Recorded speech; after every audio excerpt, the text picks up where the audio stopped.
Hello everyone, welcome to my new lecture. Myself Manish. अभी हम लोग BSc final year atomic physics का chapter यहाँ पे कर रहे हैं। ठीक है, ये लास्ट लेक्चर होगा। इसके बाद ये चैप्टर पूरा ओवर हो जाएगा, फिर नेक्स्ट चैप्टर देखेंगे। ओके, तो इस वाले लेक्चर में क्या करने वाले हैं, देखो थ्योरी पूरा कंप्लीट हो चुका है। अब इस वाले लेक्चर में ना लास्ट में हम लोग कुछ न्यूमेरिकल देख लेते हैं, जो कि आईआईटी जेम वाले एग्ज़ाम के लिए बहुत ही ज़रूरी है। ठीक है, आईआईटी जेम या फिर नेट के लिए ये न्यूमेरिकल पूछे जाते हैं। ठीक है, इवन आपके एग्ज़ाम में भी, यूनिवर्सिटी एग्ज़ाम में भी पूछ सकता है। ठीक है, तो देखेंगे 4-5-6 न्यूमेरिकल यहाँ पे देख लेंगे जो हमको आसानी से समझ में आ जाएगा। ठीक, तो स्टार्ट करते हैं। देखो मैं क्या करता हूँ, सबसे पहले क्वेश्चन लिख देता हूँ, फिर उसका सॉल्यूशन साथ साथ करते जाएंगे। ओके, तो अभी मैं यहाँ पे स्किप करता हूँ। चलो, क्वेश्चन में क्या दिया है, वेक्टर परमाणु मॉडल के अनुसार F इलेक्ट्रॉन के लिए संपूर्ण क्वांटम संख्या J का हमको मान ज्ञात करना है। ठीक है, तो इस क्वेश्चन में हम लोग को स्मॉल j का मान निकालना है। ठीक है, संपूर्ण क्वांटम संख्या, और इसमें दो चीज़ दिया हुआ है। सबसे पहला F दिया हुआ है, दूसरा इलेक्ट्रॉन दिया हुआ है। इससे हम लोग क्या निकाल सकते हैं, L और L और S का मान निकाल सकते हैं। उन दोनों की मदद से हम लोग J निकाल सकते हैं। तो देखो एकदम सिंपल सा क्वेश्चन है। सबसे पहले क्या हो जाएगा, F इलेक्ट्रॉन।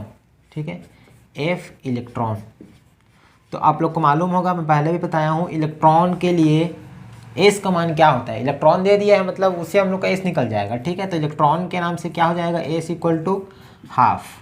तो ये एस आ गया। अब चूंकि एफ दिया है, एफ सब सेल दिया हुआ है, तो आप लोग को मालूम होगा एस इक्वल टू, एस के लिए एल इक्वल टू 0 हो जाता है। ठीक है, एल इक्वल टू क्या होता है, 0 हो जाता है। पी के लिए एल इक्वल टू 1 हो जाता है। डी के लिए एल इक्वल टू 2 हो जाता है। एफ के लिए एल इक्वल टू क्या हो जाता है, 3 हो जाता है। तो बस हमको एफ यहाँ पे दिया हुआ है, मतलब एल का मान क्या है यहाँ पे 3, तो ये हो जाएगा एल इक्वल टू 3। ठीक है, अब हमको क्या निकालना है, संपूर्ण क्वांटम संख्या जे का मान निकालना है। तो यहाँ पे मैं लिख सकता हूँ, अतः संपूर्ण क्वांटम संख्या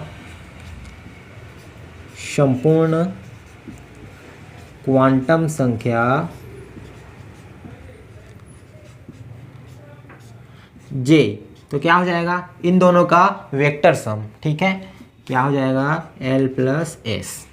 ओके, तो बताओ क्या हो जाएगा भाई, 3 है और 1/2 है। तो पहले इसका मिनिमम निकालेंगे। मिनिमम निकालने के लिए क्या करते हैं, दोनों को माइनस कर देते हैं। तो ये हो जाएगा, ठीक है, ये हो जाएगा यहाँ पे क्या हो जाएगा, 2 LCM आएगा, ये हो जाएगा 1, ये हो जाएगा 6, तो ये हो जाएगा 5/2। ठीक है, 5/2 हो जाएगा, तो ये 5/2 हो जाएगा। और दूसरा क्या, इन दोनों का मैक्सिमम, तो मैक्सिमम निकालने के लिए दोनों को जोड़ देंगे। तो जोड़ देंगे तो क्या हो जाएगा, 3 दूनी 6 1 7, तो ये हो जाएगा 7/2। तो यहाँ पे आ जाएगा 7/2। तो बस ये हमारा क्या हो जाएगा, आंसर हो जाएगा। यही पूछा था, टोटल क्वांटम नंबर जे का मान पूछा था। जे का मान क्या आ जाएगा, 5/2 और 7/2। ओके, तो ये क्वेश्चन कंप्लीट हो गया। इसके बाद फिर नेक्स्ट क्वेश्चन देखते हैं। तो बढ़ते हैं नेक्स्ट क्वेश्चन की तरफ। नेक्स्ट क्वेश्चन क्या है, द्वि इलेक्ट्रॉन निकाय के लिए यदि L1 इक्वल टू 3 और L2 इक्वल टू 2 हो तो ज्ञात करना है। क्या ज्ञात करना है, 4 क्वेश्चन दिया हुआ है, चारों को बारी बारी से देखते हैं। ठीक है, सबसे पहला क्या बोला है, संपूर्ण कक्षीय कोणीय संवेग क्वांटम संख्या कैपिटल L का मान निकालना है। तो बनाते हैं। ठीक है, यहाँ पे हो जाएगा सॉल्यूशन। ठीक है,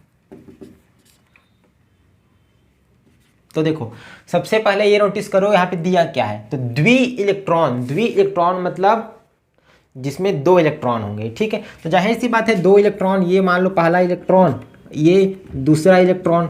किसी भी इलेक्ट्रॉन के लिए एस का मान क्या होता है, 1/2। यहाँ पे भी क्या हो जाएगा, S 1/2। इसको नाम दे दो S1, इसको नाम दे दो S2। इन दोनों की मदद से मैं क्या निकाल सकता हूँ, कैपिटल S निकाल सकता हूँ। तो ये कैपिटल S हो जाएगा, तो S1 प्लस माइनस S2 दोनों का वेक्टर सम। तो बताओ क्या हो जाएगा, दोनों को माइनस करेंगे तो हो जाएगा 0, दोनों को जोड़ देंगे तो क्या हो जाएगा, +1। मतलब कैपिटल S का मान क्या आ गया, 0 और 1। ठीक है, उसके बाद पूछा क्या है, संपूर्ण कक्षीय कोणीय संवेग क्वांटम संख्या L का मान पूछा है, संपूर्ण स्पिन कोणीय संवेग क्वांटम संख्या S का, मतलब संपूर्ण स्पिन कोणीय संवेग क्वांटम संख्या S का मान पूछा हुआ है। तो यही तो S का मान है। ठीक है, तो हम लोग अभी दूसरा को पहले निकाल दिए, समझ लो। ठीक है, बारी बारी से निकालते हैं, कोई कभी भी आ जाएगा, हमको तो अपने प्रोसेस से मतलब है। तो यहाँ पे S का मान क्या आ गया, 0 और 1 का मान आ गया। तो ये दूसरा का आंसर है। ठीक है, तो इसको मैं लिख देता हूँ आंसर ठीक है, ये दूसरा का यहाँ पे हटाओ। उसके बाद यहाँ पर से हम लोग क्या निकाल सकते हैं, एल का मान निकाल सकते हैं। एल का मान कैसे निकालेंगे, तो L1 का मान दिया हुआ है 3, L2 का मान दिया हुआ है 2, ठीक है। तो इसको मैं अलग से लिख लेता हूँ। L1 का मान दिया हुआ है 3, L2 का मान दिया हुआ है 2। तो यहाँ से मैं कैपिटल L निकाल सकता हूँ भाई। आप लोग को मालूम है कैपिटल कैसे निकालते हैं, तो L1 प्लस माइनस L2 दोनों का वेक्टर सम। तो बताओ वेक्टर सम करेंगे तो 3 में से 2 जाएगा तो 1 हो जाएगा, 2 दोनों को जोड़ेंगे तो 3 और 5 होता है ना, मतलब हाईएस्ट 5 तक जाएगा। उसके बीच में जो जो अंक आता है सबको लिखना है। तो ये हो जाएगा 3, ये हो जाएगा 4। मतलब कैपिटल एल का मान कितना आया, 1 2 3 4 एंड 5। तो ये हो गया हमारा दूसरा आंसर, ठीक है। मतलब इस क्वेश्चन का आंसर ये वाला हो जाएगा, ये कैपिटल एल का मान। उसके बाद सेकंड में पूछा था संपूर्ण कोटि समवेग क्वांटम संख्या एस का मान, तो ये एस का मान आ गया, ठीक है। तो ये उसके बाद पूछा क्या है, एल एस युग्मन में संपूर्ण कोटि संवेग क्वांटम संख्या जे का मान पूछा हुआ है। तो हमारे पास एल का भी मान है और एस का भी मान है, एल का भी मान है। तो तीसरा क्वेश्चन में पूछा है जे का मान एल एस कपलिंग से, ठीक है। तो आराम से निकाल सकते हैं। तो बताओ कैसे बन जाएगा। तो सबसे पहले क्या करते हैं, एस इक्वल टू 0 लेते हैं और एल का सभी पॉसिबल मान लेंगे। तो ये पहला मान हो गया, ये S equal to 0 L equal to 2 हो जाएगा, ठीक है। S equal to 0 L equal to 3 हो जाएगा, S equal to 0 L equal to 4 हो जाएगा, S equal to 0 L equal to 5 हो जाएगा। तो बस जे का मान निकालना है। यहाँ से बताओ जे का मान क्या हो जाएगा। तो जे को कैसे लिखते हैं, एल प्लस माइनस एस, है ना, बार बार लिखने की जरूरत नहीं है। तो यहाँ पे हो जाएगा 1, यहाँ पे जे का मान क्या हो जाएगा 2, यहाँ पे जे का मान हो जाएगा 3, यहाँ पे जे का मान हो जाएगा 4, यहाँ पे क्या हो जाएगा जे का मान 5। तो ये हमारा एल का मान जे का मान आ गया संपूर्ण क्वांटम संख्या का। उसके बाद एस इक्वल टू, एस का 2 वैल्यू था, 0 था 1 था, 0 के लिए सबका देख लिए। उसी प्रकार एस इक्वल टू 1 के लिए भी देख लेते हैं। तो ये हो जाएगा S equal to 1 L equal to 1, S equal to 1 L equal to 2, S equal to 3 sorry S equal to 1 L equal to 3, S equal to 1 L equal to 4, S equal to 1 L equal to 5। तो बस सबका जे का मान निकालना है। तो जे का मान कैसे निकल जाएगा, इसका वेक्टर सम लेंगे। 1 और 1 है, मतलब मिनिमम 0 मैक्सिमम 2। तो 3 वैल्यू निकल गए जे के। यहाँ पे क्या हो जाएगा, 1 और 2 है, ये हो जाएगा 1 2 3। यहाँ पे क्या हो जाएगा 2 3 एंड 4। यहाँ पे क्या हो जाएगा जे का वैल्यू 3 4 एंड 5। यहाँ पे जे इक्वल टू 4 5 एंड 6।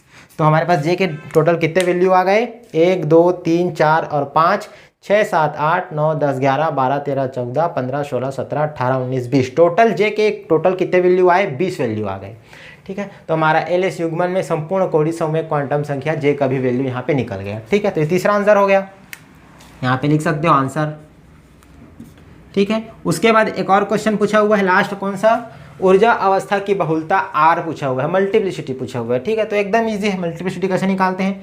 तो आप लोग को मालूम होगा मल्टीप्लिसिटी के लिए आर के लिए क्या फार्मूला बताया था, 2s + 1, ठीक है।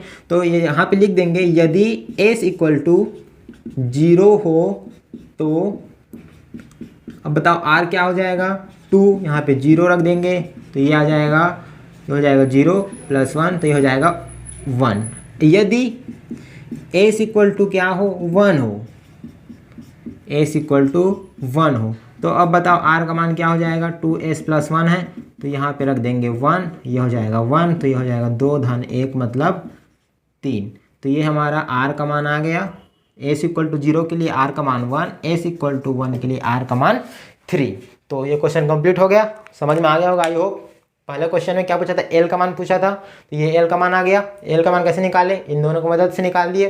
उसके बाद क्या पूछा है, दूसरा क्वेश्चन में एस का मान पूछा हुआ है, एस का मान कैसे निकाले। तो चूंकि यहाँ पे लिखा हुआ है द्वि इलेक्ट्रॉन मतलब 2 इलेक्ट्रॉन होंगे, तो एक इलेक्ट्रॉन के लिए एस का मान 1/2 होता है, दूसरे इलेक्ट्रॉन के लिए भी एस का मान 1/2 होता है। दोनों का वेक्टर सम करेंगे तो 0 और 1 हो जाएगा। उसके बाद तीसरा क्वेश्चन में पूछा हुआ है क्वांटम संख्या जे का मान पूछा हुआ है, तो जे का मान कैसे निकालते हैं, एल और एस की मदद से जे का मान निकालते हैं, ठीक है, एल एस कपलिंग में।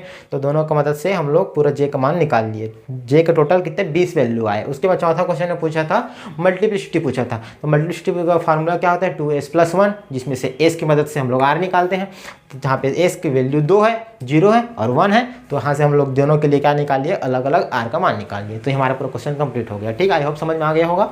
बढ़ते हैं नेक्स्ट क्वेश्चन की ओर, बढ़ते हैं नेक्स्ट क्वेश्चन की तरफ। तो ये क्वेश्चन देखो थोड़ा सा बड़ा क्वेश्चन है लेकिन एकदम मस्त क्वेश्चन है, और इसको यदि आप बना पाते हो ना तो अब मैं जो पिछले जितना भी थ्योरी बताया हुआ वो सब का इसमें समावेश है। ठीक है, वो सब आपको आता होगा तभी आप भी बना पाओगे। तो देखो एकदम इजी सा क्वेश्चन है। क्या पूछा है क्वेश्चन में, देखो बोर मॉडल के अनुसार हाइड्रोजन परमाणु के लिए ज्ञात करना है। ठीक है, बोर मॉडल के अनुसार हाइड्रोजन परमाणु के लिए हमको पूरा जो भी क्वेश्चन पूछा हुआ है उसको बताना है। तो सबसे पहला क्वेश्चन पूछा हुआ है मूल अवस्था में इलेक्ट्रॉन की चाल। ठीक है, तो मूल अवस्था में इलेक्ट्रॉन की चाल निकालना है। तो मैं इसका फार्मूला आप लोग को बताया था। ठीक है, तो यहाँ पे सॉल्यूशन देखते जाते हैं, अभी पहला कर रहे हैं। ठीक है, मूल अवस्था में इलेक्ट्रॉन की चाल मतलब वेलोसिटी निकालना है इलेक्ट्रॉन की। ठीक है, तो इसके लिए कैसे निकालते हैं मैं बताया था भाई। तो आपने बोर मॉडल पढ़ा होगा, बोर मॉडल में मैंने क्या बताया था, जो mv²/r होता है विकेंद्र बल, वो क्या होता है 1/4πε0 e²/r² के बराबर होता है। ठीक है, ये बताया था। दूसरा क्या बताया था, जो mvr होता है वो h/2πn इसके बराबर होता है, ये बताया था। तो यहाँ से हम लोग क्या कर सकते हैं, दोनों इसको समीकरण 1 दे दो, समीकरण 2 दे दो।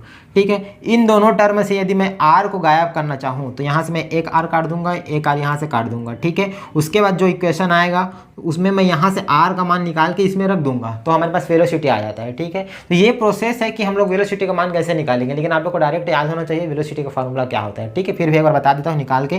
तो यहाँ से हम लोग क्या करेंगे, r का मान निकालेंगे, तो ये हो जाएगा NH/2π और यहाँ से क्या हो जाएगा mv नीचे आ जाएगा। इसका मान यहाँ पे रखेंगे, फिर हम लोग के पास वेलोसिटी का मान आ जाएगा। ठीक है, तो मैं वेलोसिटी का मान यहाँ पे डायरेक्ट लिखता हूँ, आप लोग को याद होना चाहिए पहली बात। ठीक है, तो यहाँ पे वेलोसिटी क्या हो जाएगा, इसका फार्मूला होता है 2πa²।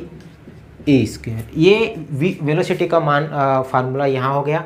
बस इसमें यहाँ से भी सॉल्व करेंगे ना तो वही आएगा। ठीक है, तो यहाँ से बस सबका मान रखते जाना है। सबका मान हमको गिवन दिया गया है, ई का मान दिया गया है, एम का मान दिया गया है, एच का मान दिया गया है, सी का मान दिया गया है, 1/4πε0 का भी मान दिया गया है। बस मान वहाँ पे पुट करना है, फिर इलेक्ट्रॉन का वेलोसिटी इलेक्ट्रॉन की चाल निकल जाएगी। ठीक है, तो देखो यहाँ पे कैसे रखेंगे, ये हो जाएगा 2 पाई को रखते हैं 3.14। इलेक्ट्रॉन का मान हमको दिया हुआ है, क्या क्या दिया हुआ है 1.6 × 10⁻19 गुलाम। ठीक है, तो ये हो जाएगा इसको स्क्वायर और बटा में 1/4πε0 का मान दिया गया है। 1/4πε0 का मान क्या दिया है 9 × 10⁻9। ठीक है, तो यहाँ पे हो जाएगा 9 × 10⁻9। ध्यान रखना 1/4πε0 का मान दिया गया है, न कि 4πε0 का मान दिया गया है, इसलिए ऊपर में गुणा किए हैं। ठीक है, इसका मान ऊपर में। उसके बाद नीचे में क्या है, n है और h है। n का मान क्या है, देखो यहाँ पे पूछा क्या है, मूल अवस्था में पूछा हुआ है। मूल अवस्था मतलब कि n = 1 के लिए, ग्राउंड स्टेट के लिए पूछा हुआ है। ठीक है, ग्राउंड स्टेट के लिए पूछा हुआ है, मतलब यहाँ पे लिख देना फॉर ग्राउंड स्टेट। तो n = क्या हो जाएगा 1 हो जाएगा। तो यहाँ पे n लिखने की जरूरत है क्या, नहीं है, फिर भी यहाँ पे 1 लिख लो। h का मान क्या हो जाएगा, तो h का मान हमको दिया हुआ है 6.6 × 10⁻34 दिया हुआ है। यहाँ पे दिया हुआ है 6.6 × 10⁻34। बस इसको सॉल्व करेंगे। सॉल्व आप चाहो तो कैलकुलेटर से कर सकते हो, या तो खैर ऐसा जब क्वेश्चन देखना तो कैलकुलेटर देता ही है। ठीक है, क्योंकि यहाँ पे कैलकुलेशन थोड़ा लेंदी हो जाता है। तो इसका मान आता है पर सेकेंड, ये इसका वेलोसिटी निकल जाएगा आंसर। तो ये पहला का आंसर हो गया v का मान। ठीक है, तो कैसे निकाले हैं, एकदम सिंपल सा है। जो बोर मॉडल का जो फार्मूला था वहाँ से हम लोग v निकाल सकते हैं, लेकिन आपको v का यहाँ पे फार्मूला आपको डायरेक्ट याद होना चाहिए। ठीक है, क्या होता है 2πe²/4πε0 × nh। तो वहाँ पे सबका वैल्यू पुट करेंगे, v का मान आ जाएगा। ठीक है, तो पहला क्वेश्चन हो गया। उसके बाद दूसरा क्वेश्चन में क्या पूछा है, मूल अवस्था में बोर की त्रिज्या पूछा हुआ है। ठीक है, मूल अवस्था में बोर की त्रिज्या, तो इसका भी फार्मूला आपको डायरेक्ट याद होना चाहिए। ठीक है, तो यहाँ पे r का मान क्या होता है, अगर याद नहीं है इन द केस मान लो, तो यहाँ पर से फिर से क्या करेंगे, यहाँ पर से अब v का मान निकाल लेंगे। v का मान कुछ आएगा, उस v का मान को यहाँ पे पुट करेंगे, फिर उससे r का मान निकल जाएगा। ठीक है, तो मैं अभी डायरेक्ट लिख देता हूँ, बार बार निकालने की जरूरत नहीं है। जब मैं पढ़ाया था तब भी इसको बताया था कैसे निकालते हैं। ठीक है, होता है n square h cut n square h square 4 pi epsilon 0 upon Z M E square. ठीक है, एक बार देख लेते हैं। यहाँ पे होता है 4 पाई, ठीक है, 4 पाई एम ई स्क्वायर ये होता है। ठीक, तो ये हम लोग का फार्मूला होता है, 4 पाई स्क्वायर होता है। ठीक है, अभी मेरे को फार्मूला याद नहीं है, बट आप लोग को फार्मूला याद होना चाहिए। ठीक है, क्या होता है, N square H square 4 pi epsilon 0 upon में रहता है 4 pi square M E square. ठीक है, तो यहाँ से हम लोग क्या निकालना है, मूल अवस्था के लिए निकालना है। ठीक है, मूल अवस्था मतलब ग्राउंड स्टेट, तो ग्राउंड स्टेट के लिए निकालना है। तो ग्राउंड स्टेट में एन इक्वल टू क्या होता है, 1 होता है। तो अब बताओ आर का मान क्या हो जाएगा। ठीक है, तो आर का मान क्या हो जाएगा, यहाँ पे एन इक्वल टू 1 रख देंगे तो ये हो जाएगा 1 स्क्वायर। एच का मान हमको मालूम है क्या होता है, 6.6 गुणा 10 की घात ऋण 34, तो इसका स्क्वायर कर देंगे। और इसका मान हमको मालूम है 4 पाई एप्सिलॉन 0 का मान क्या होता है, तो देखो 1/4 पाई एप्सिलॉन 0 का मान ये होता है। हमको चाहिए 4 पाई एप्सिलॉन 0 का मान, तो इसको मैं 1 करके लिख सकता हूँ। तो ये इसको मैं लिख दिया 1 करके। ठीक है, तो यहाँ पे हो जाएगा 9 गुणा 10 की घात 9। उसके बाद इसका भी मान हो गया, नीचे में क्या है 4 पाई का स्क्वायर मतलब 3.14 का स्क्वायर। उसके बाद एम ई, तो एम ई का मान भी हमको दिया हुआ है, क्या दिया हुआ है 9.1 इंटू 10 टू पावर -31। तो यहाँ पे लिख देंगे 9.1 इंटू 10 की घात ऋण 31। उसके बाद ई स्क्वायर। ठीक है, तो ई स्क्वायर को क्या हो जाएगा, नीचे में लिख देंगे ई स्क्वायर का मान, तो क्या होता है 1.6 गुणा 10 की घात ऋण 19 इसका स्क्वायर। बस सबका मान रख दिए, बस इसको सॉल्व करेंगे तो हमारा आंसर आ जाएगा। ठीक है, सॉल्व करेंगे तो आंसर क्या आएगा, मैं डायरेक्ट लिख देता हूँ, आप लोग सॉल्व करना इसको। इसका मान आता है 0.528 गुणा 10 की घात ऋण 10 मीटर। ठीक है, तो ये आंसर आता है। यहाँ पे इसको चाहो तो ऐसे भी लिख सकते हो 0.528 एंगस्ट्रॉम। ठीक है, यहाँ पे क्या हो जाएगा, एंगस्ट्रॉम 10 की घात 10 मीटर को एंगस्ट्रॉम भी बोलते हैं। ठीक है, तो इसका आंसर हो जाएगा 0.528 एंगस्ट्रॉम। ओके, तो ये मूल अवस्था के लिए बोर त्रिज्या का मान आ गया, तो ये हो जाएगा हमारा आंसर नंबर 2। ठीक, आई होप दोनों क्वेश्चन समझ में आ गया होगा। उसके बाद तीसरा क्वेश्चन में क्या पूछा है, प्रथम बोर कक्षा में इलेक्ट्रॉन का परिक्रमण काल पूछा हुआ है। ठीक है, परिक्रमण काल मतलब आवर्त काल या फिर टाइम पीरियड, वो पूछा हुआ है, तो इसको लिख लेना। उसके बाद मैं बढ़ता हूँ नेक्स्ट क्वेश्चन की ओर। ठीक है, तो आगे बढ़ते हैं। तीसरा क्वेश्चन में क्या पूछा है, प्रथम बोर कक्षा में इलेक्ट्रॉन का परिक्रमण काल पूछा हुआ है, मतलब टाइम पीरियड पूछा हुआ है, आवर्त काल पूछा हुआ है। तो आप लोग को आवर्त काल का फार्मूला मालूम होगा, तो यह फार्मूला से निकाल सकते हैं क्या, चाल बराबर दूरी बटा समय होता है, चाल बराबर दूरी बटा समय। ठीक है, velocity is equal to distance upon time. तो यहाँ से मैं समय का मान निकालना चाहूँ तो मैं कैसे लिख सकता हूँ, समय बराबर चाल को मैं नीचे भेज देता हूँ, तो ये हो जाएगा दूरी बटा चाल। तो बस इसी फार्मूला से हम लोग परिक्रमण काल का यहाँ पे या फिर टी टाइम पीरियड का मान निकाल सकते हैं। तो टी इक्वल टू क्या हो जाएगा, दूरी क्या होती है, परिक्रमण काल बोल रहा है, मतलब कि एक इलेक्ट्रॉन पूरा एक राउंड चक्कर लगाने में कितना समय लगा रहा है। ठीक है, वो तो यहाँ पे क्या हो जाएगा 2 पाई r, यदि उसका रेडियस r है तो। और उसके बाद नीचे चाल, तो किस वेलोसिटी से कर रहे हैं, मतलब चाल मतलब वेलोसिटी, उसका वेग, तो यहाँ पे हो जाएगा v। ठीक है, तो t का फार्मूला क्या आ गया 2 पाई r अपान v, यहाँ से इसी फार्मूला से ही हम लोग जनरेट किए हैं। ठीक है, तो अब बताओ ये बोर है प्रथम बोर कक्षा मतलब n इक्वल टू 1 के लिए। ठीक है, तो यहाँ पे लिखने की जरूरत नहीं है, n इक्वल टू 1। तो यहाँ पे बताओ 2 पाई, तो पाई का वैल्यू क्या हो जाएगा 3.14। r का मान हम लोग अभी निकाले हैं, r का मान हम लोग अभी भी निकाले थे, क्या निकाले थे 0.528 गुणा 10 की घात ऋण 10, ये निकाले थे। तो मान बस रख दिए। v का भी मान अभी भी निकाले हैं, v का मान हम लोग निकाले थे, क्या निकाले थे, पर मिटा दिया, मैं देख लेता हूँ। 2.19 गुणा 10 की घात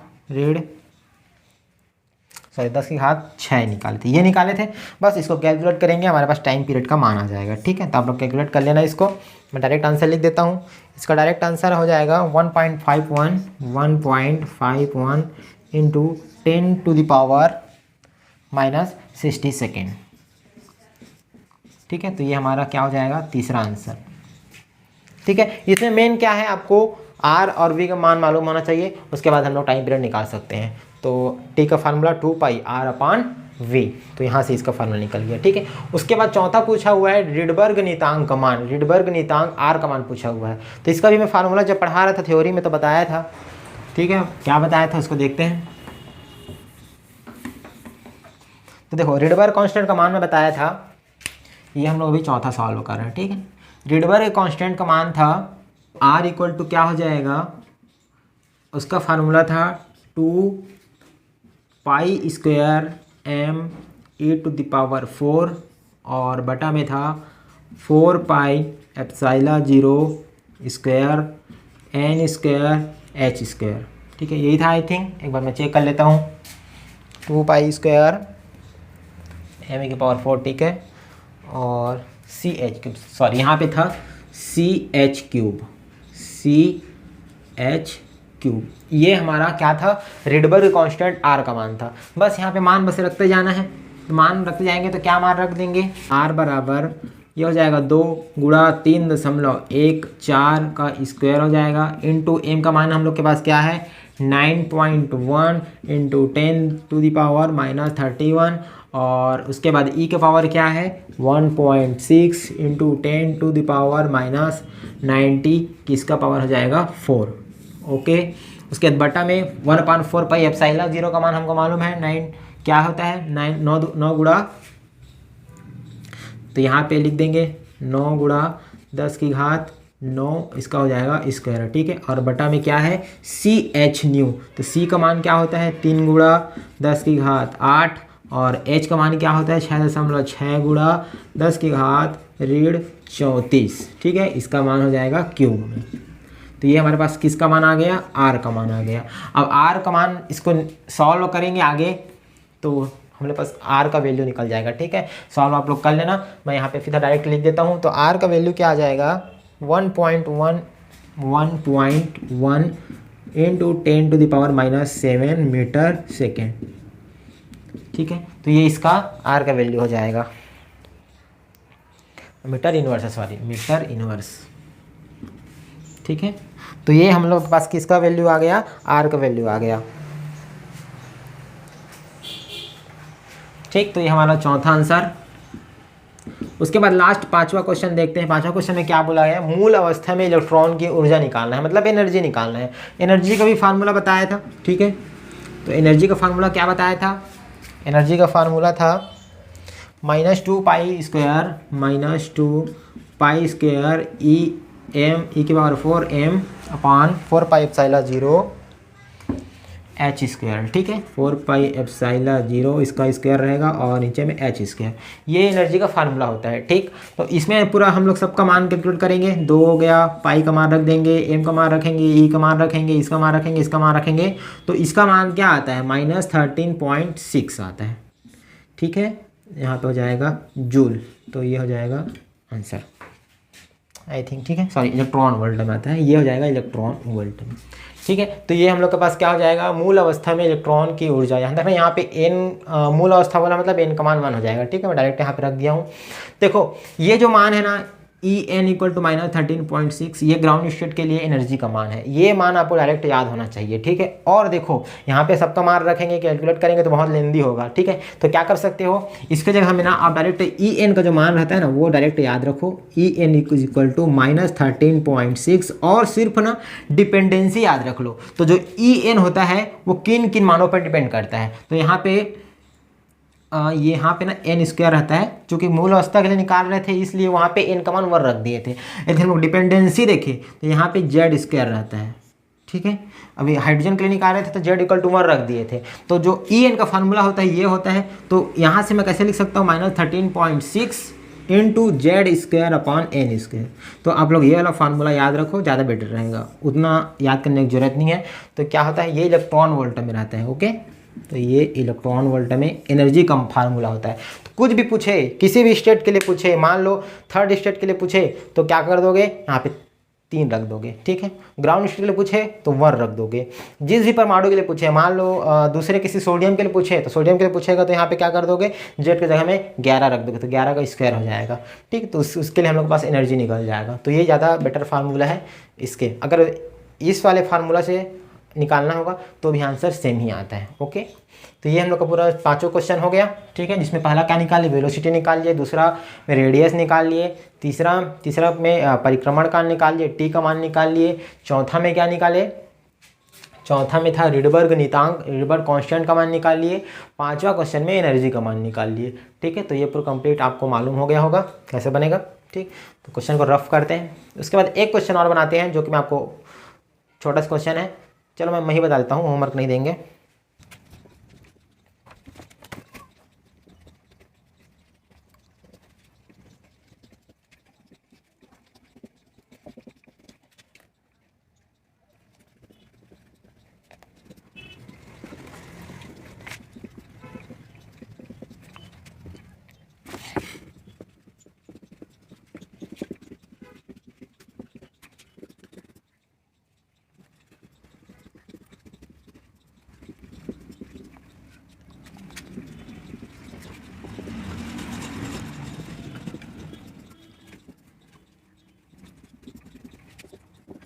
ठीक है, तो ये लास्ट क्वेश्चन देखते हैं, इसमें क्या बोला है। इस क्वेश्चन में क्या बोला है, हाइड्रोजन परमाणु में इलेक्ट्रॉन N1 से N2 ट्रांजिशन करता है। ठीक है, N1 से N2 में संक्रमण करता है, जहां N1 तथा N2 दो अवस्थाओं की मुख्य क्वांटम संख्या है।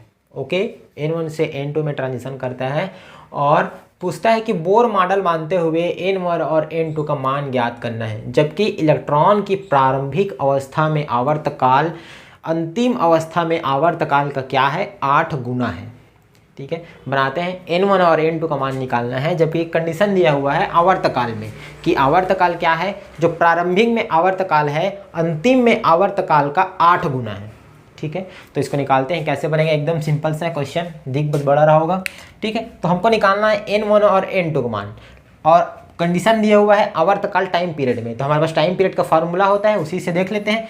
चूँकि टाइम पीरियड बराबर क्या होता है, अभी मैं बताया 2πr/v। ठीक है, और हमको ये मालूम है, r का फार्मूला मालूम है, v का फार्मूला मालूम है, और हम लोग ये जानते हैं कि जो r होता है उसका n पर डिपेंडेंस क्या होता है।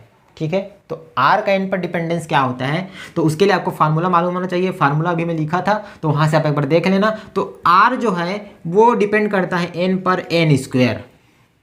ठीक है, और जो v जो है वो डिपेंड करता है n पर 1/n। ठीक है, एक बार देख लेना, r का फार्मूला देख लेना और v का फार्मूला देख लेना। उसमें जो n जो है n² ऊपर में था और एक v में n जो है नीचे में था, तो ये दोनों डिपेंडेंस होता है। तो यदि बताओ यहाँ पे मैं अगर रखना चाहूँ तो मैं टाइम पीरियड का डिपेंडेंस निकाल सकता हूँ n के रूप में। ठीक है, तो बताओ टाइम पीरियड कैसे डिपेंड करेगा, 2πr है, r है मतलब n² ऊपर में आएगा और नीचे में v है, तो ये हो जाएगा 1/n। ठीक है, तो t किस में डिपेंड करेगा, n जो है ऊपर चले जाएगा, तो ये हो जाएगा n³। मतलब हमको क्या पता चला, जो टाइम पीरियड t है वो किस प्रकार डिपेंड करता है, n पर n³। t is proportional to n³। ठीक है, अब बस हमको ये मालूम चल गया क्वेश्चन में क्या दिया हुआ है, तो यहाँ पे लिख लेना, गिवन इन क्वेश्चन क्या दिया हुआ है, प्रारंभिक अवस्था में आवर्तकाल अंतिम अवस्था के आवर्तकाल का 8 गुना है। मतलब जो प्रारंभिक काल का आवर्तकाल उसको मैं t1 ले लेता हूँ, और जो अंतिम अवस्था का आवर्तकाल है उसको मैं t2 ले लेता हूँ। तो क्वेश्चन में क्या दिया हुआ है कि जो प्रारंभिक अवस्था का आवर्तकाल है अंतिम अवस्था के आवर्तकाल का 8 गुना है, तो t1 = 8 t2 हो जाएगा बस। अब बताओ हमको N1 और N2 का मान निकालना है, तो ये वाला फार्मूला से हम लोग कैसे लिख सकते हैं, T1/T2 = यहाँ पे हो जाएगा N1³/N2³ लिख सकते हैं भाई। ठीक है, रेशियो ले लिए। अब T1 का मान हमको मालूम है क्या होता है, 8 T2 टू, बस मान को रख दिए, नीचे में T2 है, यहाँ पे हो जाएगा N1 क्यूब अपान N2 क्यूब, दोनों से T1 T2 कट जाएगा, इधर क्या बचेगा 8 बचेगा। मैं इधर इसको पहले लिख लेता हूँ, तो ये हो जाएगा N1 क्यूब अपान N2 क्यूब, ये हो जाएगा 8। यदि दोनों साइड में मैं क्यूब रूट ले लूँ, क्यूब रूट ले लूँगा तो क्या हो जाएगा बताओ भाई, ये हो जाएगा N1 अपान N2, इधर हो जाएगा 2। समझ में आया? या तो इसको मैं कैसे लिख सकता हूँ, N1 इक्वल टू 2N2, तो ये हमारे पास N1 और N2 में क्या आ गया, रिलेशन आ गया। तो बस यहाँ से बस मान N1 का मान रखते जाते हैं, N2 का मान आता जाएगा, या फिर N2 का मान रखते जाओ, N1 का मान आता जाएगा। तो यहाँ पे क्या हो जाएगा, यदि N2 इक्वल टू 1 हो तो N1 क्या हो जाएगा बताओ, यहाँ पे 1 रखेंगे तो 2 हो जाएगा। N2 इक्वल टू 2 हो तो N1 क्या हो जाएगा 4। N2 इक्वल टू 3 हो देन N1 क्या हो जाएगा 6। ठीक है, तो इस प्रकार से हम लोग का क्या हो गया, N1 और N2 का मान आ गया। बस यही बस पूछा था, तो ये हमारा क्या हो जाएगा, आंसर हो जाएगा। एकदम सिंपल सा क्वेश्चन है। उसके लिए इसको बनाने के लिए क्या करना पड़ेगा, सबसे पहले टी का डिपेंडेंसी देखना पड़ेगा एन के ऊपर, तो उसके लिए हमको उसके फार्मूला में जाना पड़ेगा 2πr/v। अब r कितना डिपेंड करता है एन पर और v कितना डिपेंड करता है एन पर, ये यहाँ पे जानते हैं हम लोग। r का मान n स्क्वायर पर डिपेंड करता है, v का जो मान है 1/n पर डिपेंड करता है। तो बस यहाँ पे मान रख दिए तो हम लोग पास t का वैल्यू आ गया। ठीक है, आपको ये भी मालूम होना, मतलब ये डायरेक्ट याद भी होना चाहिए। ठीक है, याद नहीं है तो यहाँ से निकाल सकते हो। बस उसके बाद छोटा सा प्रोसेस है, फिर वहाँ से N1 और N2 का मान निकाल सकते हैं। तो ये हो गया पूरे चैप्टर में जितने भी न्यूमेरिकल थे उसका। ठीक, चार न्यूमेरिकल बता दिया हूँ, 1-2 न्यूमेरिकल और है, उसको चाहो तब देख सकते हो, एकदम ईजी है, वो भी न्यूमेरिकल है। ठीक, तो ये चैप्टर पूरा कंप्लीट होता है। यहाँ पे जितना भी टॉपिक पढ़े हैं हम लोग, शायद 15-16 टॉपिक पढ़े हैं, वो आप अच्छे से याद कर लेना, अच्छे से पढ़ लेना, एक बार बुक से भी पढ़ लेना और अच्छे से क्लियर हो जाएगा। ओके, ठीक है, तो इसमें न्यूमेरिकल ही बता दिया मैं लास्ट में। जो भी IIT एग्ज़ाम की तैयारी कर रहे होंगे उनके लिए न्यूमेरिकल बहुत ज़रूरी है। ठीक है, उसको इसको पढ़ना ही चाहिए। और पीछे में और भी संख्यात्मक प्रश्न करके दिया हुआ है, लास्ट में वस्तुनिष्ठ प्रश्न करके दिया हुआ है, ऑप्शनल क्वेश्चन दिया हुआ है और न्यूमेरिकल क्वेश्चन भी दिया हुआ है। ठीक, उसको आप लोग ज़रूर करना, बहुत ईजी क्वेश्चन है, आई होप आपसे हो जाएगा। और फिर इसके बाद देखो ये चैप्टर पर कंप्लीट होते हैं। इसके बाद हम लोग एक्सरे वाला चैप्टर स्टार्ट करने वाले हैं, जो कि छोटा चैप्टर है, ज़्यादा बड़ा नहीं है, 10-12 लेक्चर में कंप्लीट हो जाएगा। ठीक है, तो मज़ा आएगा उस चैप्टर में भी। मिलेंगे फिर नेक्स्ट लेक्चर में। Thank you, bye bye.